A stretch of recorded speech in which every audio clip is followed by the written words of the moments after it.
Perihal ini, Hotman Paris diminta membantu Suster Natalia. Menurut Hotman, direksi bank bisa dituduh korupsi apabila langsung membayar tanpa menunggu putusan ingkrah. Dia mencontohkan kasus Tom Lembong dan Nadiem Makarim yang juga dianggap korupsi. Hotman pun memberikan saran terbaik untuk penyelesaian kasus Suster Natalia versus Bank BUMN ini.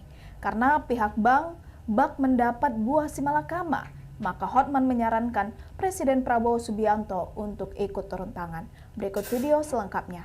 Ribuan sudah anggota masyarakat chat Hotman untuk membantu suster, ibu suster yang mewakili gereja. Katanya dana gereja puluhan miliar sudah raib, diduga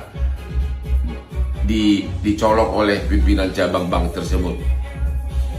Pertanyaannya adalah begini, secara perdata pasal 1367 KUH Perdata, perbuatan dari anak buah adalah tanggung jawab majikan. Jadi secara perdata memang bank itu ada kewajiban untuk membayar. Tapi dalam praktek bank selalu minta agar putusannya ingkrah dulu. Harus ada putusan ingkrah dulu, ya. Harus sudah mempunyai kekuatan hukum yang sudah pasti, baru direksi banknya berani bayar. Karena apa? Takutnya nanti direksi banknya dituduh korupsi, ya. Takutnya dituduh korupsi kalau direksi banknya main bayar aja ganti rugi kepada nasabah itu. Jadi dalam beberapa contoh, direksi bank selalu minta agar putus dulu putusan pengadilan yang sudah final.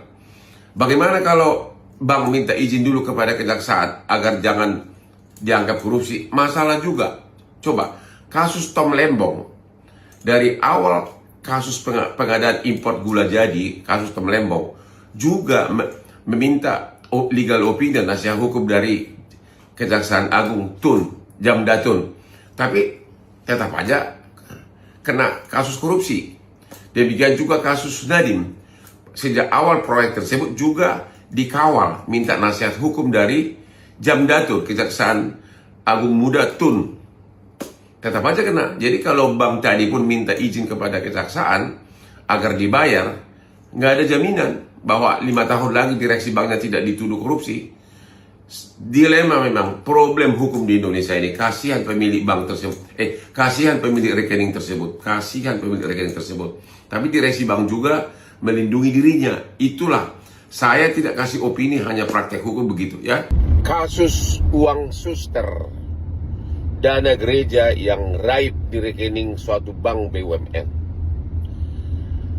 menjadi buah si malakama bagi direksi bank.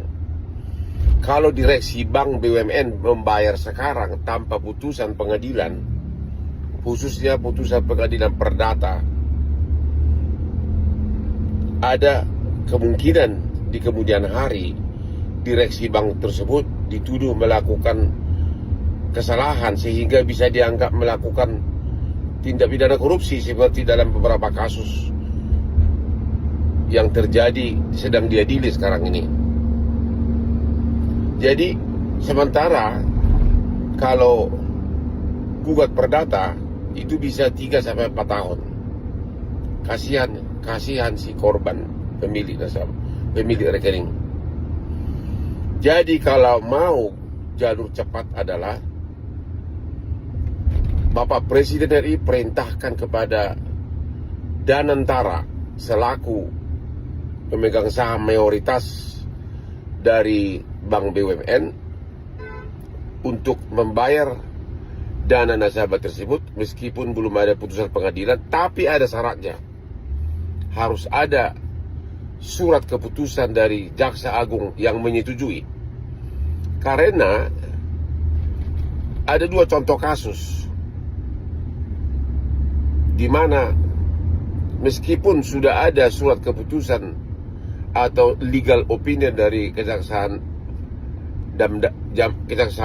Agung Muda Tun, tetap aja diproses kasusnya secara korupsi. Itu terjadi dalam kasus Tom Lembong. Sudah ada pendapat hukum dari Kejaksaan Agung Muda, Jaksa Agung Muda Tun, tapi tetap dikenakan kasus korupsi. Juga kasus Nadiem Makarim, ada juga pendapat hukum dari Jaksa Agung Muda Tun pada saat itu, tetap aja dikenakan tindak pidana korupsi. Jadi memang sangat bahaya bagi diri dari direksi Bank BUMN kalau uang nasabah itu dibayar sekarang, meskipun dalam suara hatinya si nasabah tersebut berhak untuk ganti rugi. Apalagi pasal 1367 mengatakan bahwa majikan bertanggung jawab atas perbuatan dari anak buahnya. Sekali lagi, perlu istana turun tangan dalam hal ini, tapi harus melibatkan juga langsung Bapak Jaksa Agung menyetujui kalau direksi bank mau membayarnya, agar direksi bank tersebut aman dari tuduhan korupsi di kemudian hari.